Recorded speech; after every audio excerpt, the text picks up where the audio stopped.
Buenos días y bienvenidos a todos. Welcome, everyone, and good morning. Welcome to a community dedicated to providing spiritual tools for living a happy and full life. My name is Karina Shearer, and I am the Spiritual Director and Founding Minister here at the Center for Spiritual Living Puerto Vallarta. If you would like to join us for the live Zoom meeting, please contact me for the link and the password, or check our website, www.cslpv.org, and you'll find the link on the weekly talk section. Welcome to the new month of March. Today is March 1st, 2026, and we are starting a new topic theme for this month, which is what if? The topic for today is a world of pure imagination. So I'd like to once again truly welcome everyone, including those that are new to our teaching and to our center here in Vallarta, whether you are on the live Zoom call or watching the replay at a later time. Here we teach a philosophy that honors all faith traditions. So whatever path you are on, know that it is the right one for you. And no matter what your background is, please know everyone is welcomed and valued here. We teach the philosophy called the science of mind, which is a teaching based on new thought and ancient wisdom, where we offer spiritual tools and principles to promote personal growth. And we honor diversity in all aspects so that we can see and appreciate the great oneness that already exists everywhere and within everyone. When Dr. Ernest Holmes founded this teaching in the 1920s, he had studied both Eastern and Western spiritual texts in order to create the science of mind. When asked to provide a concise definition of the teaching, he had replied that it is a correlation of laws of science, opinions of philosophy, and revelations of religion applied to human needs and aspirations. So each week, we offer an inspirational message. We offer the Zoom meeting at 10 a.m. and meet Sundays in person at noon. We have a new location, and that is at the Living Room Bookstore and Cafe, and directions for that can be found on our website. So as we do each week, let's review our purpose, vision, and mission statements. We have a grand purpose here, and that is to awaken and celebrate diversity and to love and serve our community. We do this by means of our vision, creating the life you desire. And this is supported by our mission to provide spiritual tools for personal growth and transformation. And more on all of these can be found on their own drop-down page on our website as well. And so let's continue our tradition of reading the Creative Thought affirmative prayer for March 1st, 2014. So that was the last year of the Creative Thought magazine being in print. And as you know, or may not yet know, Creative Thought prayer or affirmative prayer is always spoken in the first word, in the first person. So take these words as your own, if you so choose. There is one infinite, eternal, and universal intelligence. It is love and law. It is omnipresent and flows in and through everyone and everything, being the absolute all, in all, and as all. Consciously aware of this divine self as me, I now surrender all appearances of fear, lack, and limitation. I look upon my life through spiritual eyes, and I see only the truth of my being, the radiant self-spirit as the presence in everything and everyone. So today, this very moment, and every moment forward, I open my heart and mind to the unconditional love of my God self. I radiate its life, love, light, and laughter, knowing that joy removes all that may seem fearful. Yes, I live with an inner assurance of being one with the one and only life, God, living in all the allness of God's peace. I see the face of God all around me. Therefore, I am safe wherever I am. Yes, life is a spiritual adventure, and I live it fully with enthusiasm and with so much gratitude that it is, has, and will always be so in the mind of God. In faith, trust, and truth, I let go and let God be God in me as me. And so it is. And that was originally submitted by licensed practitioner Annie Jensen from Palm Desert, California. So, what if the world we dream is the world that we build? What kind of world would we build together if we truly believed anything was possible? Let's imagine boldly and co-create a world that does work for everyone. This is a quote from the Science of Mind magazine.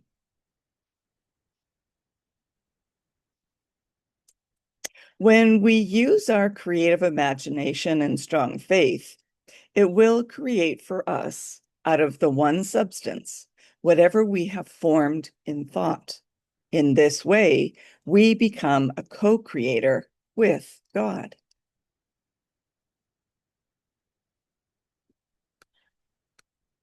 So creating a world that works for everyone is not only a big, hairy, audacious goal, but it's also the pinnacle goal of humanity. Imagine a world where all of our needs are met before we even knew we had the need. A world where we live with grace and ease. Imagine a world where everyone was seen and valued as a perfect expression of the divine, worthy of love and success and joy. What if, as Ernest Holmes writes, we use our creative imagination in strong faith to become a co-creator with God? And in that faith and creation, we make a space for everyone to be seen, to be heard, and to feel like they belong. We need our imagination to consider this idea. We need our imagination to have the wisdom, the courage, and the strength to stand as our best selves as we see beyond the walls and politics of divisiveness. We need our imagination to see the love and joy and peace and unlimited possibilities that the universe has to offer us to get to a world that works for all. Dr. Mark Lamont Hill said, "We have to be able to build a world that doesn't even exist yet. That's a different imagination." And what if we all tapped into a different, loving, unifying, transformational new imagination? Holmes wrote this: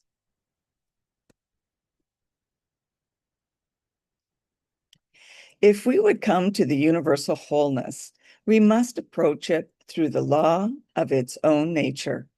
This means that we must give our undivided attention to the spiritual unity back of all things."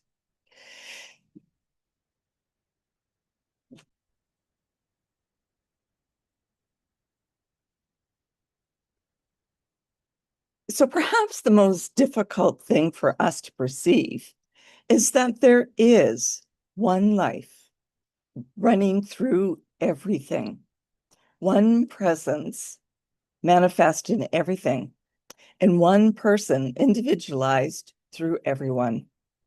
That perception of unity sees through all differences to one universal sameness. But unity does not mean uniformity.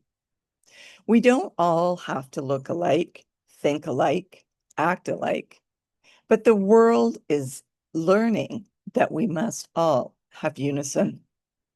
The infinite one manifests in infinite variations, each rooted in the one, but each divinely unique in its own right. Good, bad, high, low, across, above, and beneath are all one in the infinite mind. So today, I seek a union with my life. Today, my imagination reaches back through all differentials and differences to the universal sameness. Today, I know that I am in God. God is in me. We are one. Today, as never before, I shall seek to sense this divine union of the soul with its source and of all people with the infinite. So meditation, prayer, and affirmations are not escapes.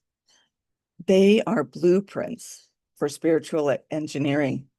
And when Dr. Holmes writes, we become co-creator with God, he is referring to an active, participatory spirituality. What if our practices are preparing us for reimagining justice? What if our spiritual altars were also design blueprints for equity, love, and belonging?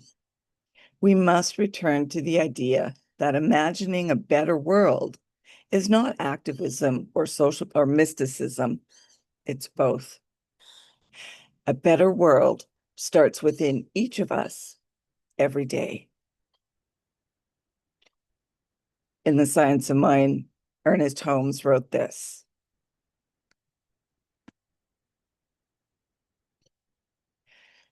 to daily meditate on the goodness of life and embody the great ideal is a royal road to freedom, to that peace which passeth understanding. It is happiness to the soul of humankind. Let us learn to see as God sees. Let us seek the good and the true and believe in them with our own whole heart.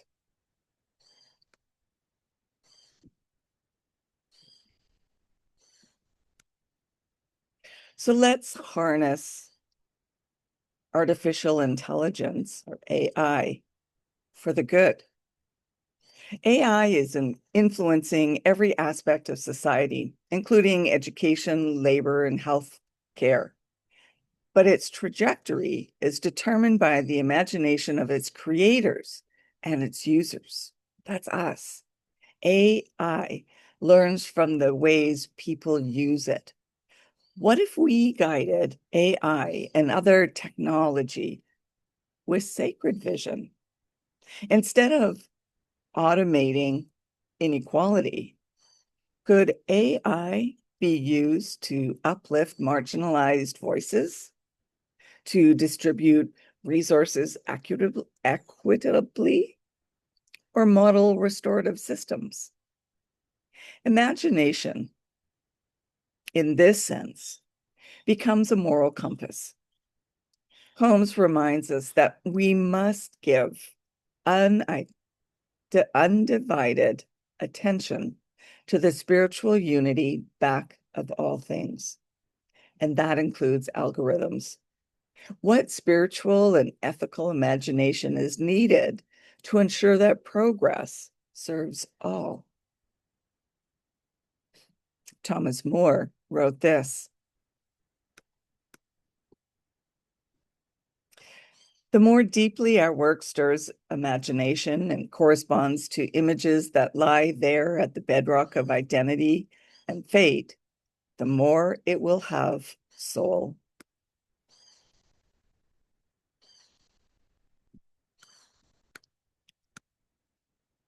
And here's a little story for today. At dawn, a small chapel prepared for a memorial service. The caretaker had the names and dates, but not the shape of the moment. He turned to an AI tool, not to write the prayer, but to gather what was scattered. It organized the names, recalled lines of poetry, and suggested music fitting to the season. When the service began, the room was quiet.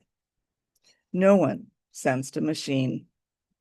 What they felt was space.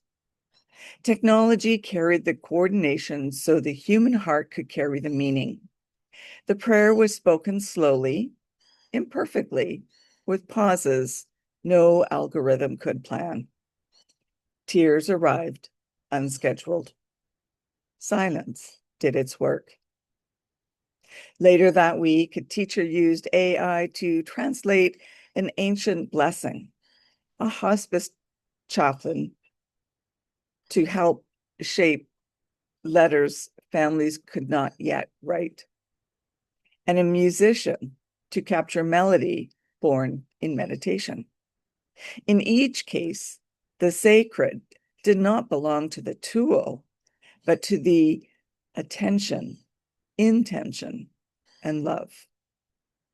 AI did not create reverence. It declared the ground for it, or pardon me, it cleared the ground for it. So light a candle or a chalice. It served the moment, making room for what mattered most.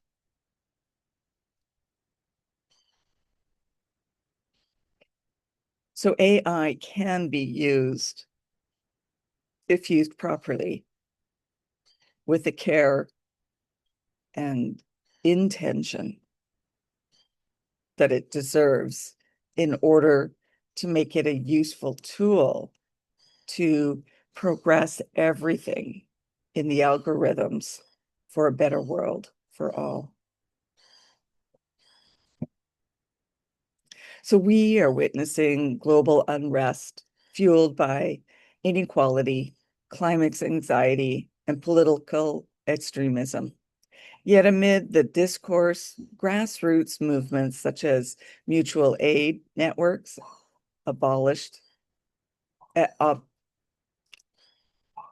abolitionist organizations, and climate justice coalitions reminds us that the future is always being written. So what if we used imagination, not just to escape, but also to liberate? Dr. Mark Lamont Hill's challenge to build a world that doesn't even exist yet isn't fantasy. It's a spiritual movement and a spiritual imperative. Imagination comes or becomes a holy act when we dare to envision safety, justice, and belonging for all. The quote from Dr. Holmes reminds us, when we use our creative imagination in strong faith, we co-create. But the question is, what are we creating? Albert Einstein said this: imagination is more important than knowledge. Knowledge is limited. Imagination encircles the world. So let's imagine and co-create a world that works for everyone. The world we imagine shapes the world we create. In a time marked by conflict, disconnection, and technological acceleration, we are called to remember that imagination is not fantasy. It is spiritual power. As Ernest Holmes teaches us, when we use our creative imagination in strong faith, it will create for us whatever we have formed in thought. And this is our sacred invitation to become conscious co-creators of a world that works for all. Whether we are reimagining justice, guiding AI with ethical vision, or praying our way into bold new paradigms, spiritual imagination becomes the first act of transformation. We are not waiting on the world to change. We are imagining it into being. Let's stop using imagination to amplify fear and instead use it to birth liberation, healing, and holy possibility. This week, take time to journal about the world that you're hoping to imagine into being and ask yourself, where have I been using my imagination to dwell in fear, scarcity, and division? And what might shift if I begin imagining from love, wholeness, and divine possibility instead? Give your imagination a sacred assignment. Choose one area of the world that feels heavy, broken, or stuck, whether it be a global issue, a community concern, or on a personal challenge. And ask yourself this question: what if healing here were possible? What would it look like? And then take one small active action rooted in that vision. Your imagination is not separate from your spirituality. It's part of the divine toolkit. As you move through your day and through the week, pause and ask yourself, am I creating from fear or from faith? You don't have to fix the whole world, but this week you are invited to plant one seed of vision and water it with love. And I'll leave you with this final quote.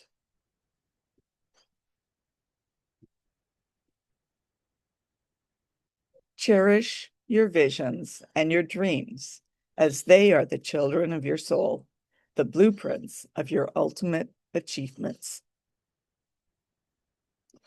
And that leads us to our affirmation for this week. I believe in the power of collective imagination.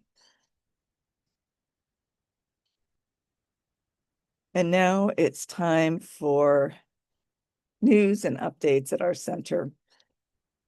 As I mentioned, we are now meeting at the Living Room Bookstore and Cafe in Cinco de Diciembre. The location is noted on our website. And if you are interested in learning more about the Science of Mind teaching, we do offer courses via Zoom as well as in person. So connect with me or check our website for details. And there's also a survey for your input. So you can let me know what classes or courses you are interested in taking so that we can plan for those as well. And if you would like a one-on-one connection for spiritual mind treatment, please connect with me so we can arrange for that. If you would like to commit to being a member of the Center for Spiritual Living Puerto Vallarta for this current year, or would like to be on our board of trustees, please contact me so you can receive the current application forms. And I'd also like to remind you to like, comment, and subscribe to our YouTube channel and our Facebook page. And remember, when you do comment on our YouTube channel, it does affect the algorithm so that it can be seen by more people and more people can come and join us if they so choose. And also let me know if you would be interested in receiving our weekly post on Substack. And now it's time for our mindful giving and financial support of our spiritual home. We rely on your support to continue our center here in Puerto Vallarta so that we can continue offering this powerful teaching of the science of mind. We bless the financial gifts that you give today. Every donation is greatly appreciated, no matter the amount. Donations can be made via our website, www.cslpv.org, and you'll find donate buttons both on the landing page as well as on the page for the weekly replay of the videos. So you can make payments through PayPal or Tithely. Alternatively, we still do accept cash as well as checks. So if you would like to send us a check, you can address it to CSLPV number 403, 2125 Birch Road, Kelowna, BC, V1Y, excuse me, 8N1. And now please join me in our offertory affirmation. I know that my giving blesses and multiplies all that I am, all that I have, and all that I give and receive. I do give eternal thanks for the abundance that is mine to share. So thank you for coming and sharing this time together. And please, let's continue practicing peace. We can each be a force for peace and nonviolence. Our words and actions create ripples of peace all around us and beyond. Peaceful living includes acting with compassion, kindness, and consideration, and also includes standing up against injustice. Today, more than ever, we need to stand for peace. Hug your friends, hug your loved ones, hug your neighbors. May peace and love be with you all. Namaste.